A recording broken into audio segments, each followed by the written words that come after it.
marwo kaltuun xaaji deyr marwada madaxweynihii hore ee Somaliland Maxamed Xaaji Ibraahin Cigaal oo hoyga ay ka degan tahay magaalada Hargeysa kula hadashay warbaahinta ayaa waxay markii u horeysay sheegtay in dhul ay leedahay ay ku haystaan qoyska madaxweynaha Somaliland 2003 baa ugu horeysan dhulka kala hadlay Muuse inta aan ku jiro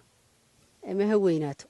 ama ha yaraato ama ha igu badnaato madaxweyne dhulka u taakeeya lama arag Somaliland iyo caalamka toona gabadhii madaxweynaha dhulka la siiyay wuu badan war dhinacaan in dagaaba la isiyo dhinacaan in taariikhda odayga dhigo iibsan maayo anigu rarayna maayo dhulka Hargeysa guriyihii shacabkana orod waa talaboobay inta aad ka soo qaadi karayso intaad aniga eegayso dadaan gelin oo aan Somaliland abaal ku lahayn ayaa abaalaan u qortay baan kulay dhulkii shacabka laakiin waa nasiib darro ayna adeerka fiicna kula mar oo fool xumo kugu caya aniga 150 ka igan mitir waxa ku tusay Hargeysa way ka sheekayn waxaan u dirayaa cod dheer iyo mid gaabanba aan ugu diraya intii Soomaali ku hadasha waxaan cod dheer iyo mid gaabanba baaq ugu diraya inta Somaliland joogta ee magacayga iyo muuqaygaba taqaan ee Maxamed Ibraahin abaalka uu ku lahaa ee ku degtay ee ku dhisatay ee ku dhashay ee ku badbaaday ee ku nabad gashay inay halka isku wada yimaadaan oo haddaanu gar daranahayna ay geedkan nagu xidhaan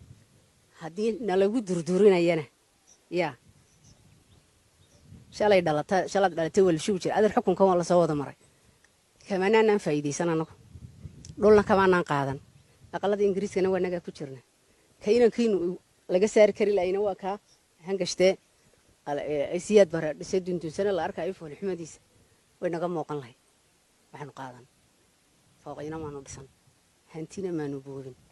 adeer intan waxa idin tusay yaa Somaliland ba ka sheekayn dib baa looga sheekayn baan ku ori halkaana mari mayso haddaad u baahateen oo la xajaal idin ka gashay oo ii quuri weydeen u soo diro wasiirkaaga hawlaha guud u soo diro iyo inankaad abtiga u taaciyay tiraa habeen walba soo cabir dhulkeeda iyo GPS igu soo sawir GPS-ka igu soo sawir dhulka kaltuun dusha iga soo sawira furayaasha u soo diro idinka degdegayo nafta doojinayo diihaa la sahaye anigu Hargeysa magac baan ku leeyahay Xaaji Daar Cigaal tujaarta Hargeysa ana way dhalay ma gaajoonaya anigu intaas aan idin leeyahay warkaasoo ilaa 2003 Muuse obstacle-ka weyn ee haystay adigoo aha weli kama hadal qofka yiraahdo Muuse dhulku uga haysta ma yaabana waxba iguma haysta been baa la sheegay adiga ay haysta oo adiga ay haysta ee waxaad ka heshaa baad leedahay inankiinana waxa soo ilmaadeerada waan ku iri aan kala hayaa aan isla weeleystili aan isla haysaceebanina hadii ceebtu idinka aan waxba idin ka qaadayn dadka kalena waxba ka qaadmayso maalinta aan ku yeeray ee aad igu timi aqalkii odayga Qorbaawi ee ka shisheeya maxaan dhahdaa summer time yaa aan ku wareer halkaas la isiyo rarkayga ka dhacay halkaana waxa la yiri reerkiina degan de bal Muuse Maxamed dhimay adaa maanta noole tali waxaad igu jawaabtay ana rakaararaye xoogaa ay roob bajada iyo dhul banaani doon waadii soo socota sab attach baad ugu wada Maxamed Xaashi baa horteeda isku disheen markuu yiraahdo looga raro horteeda kula dagaalanta aad lama rari karo marka waxa weeye dalka waa la maamulaa dadkana waa loo dhaxeeya yaa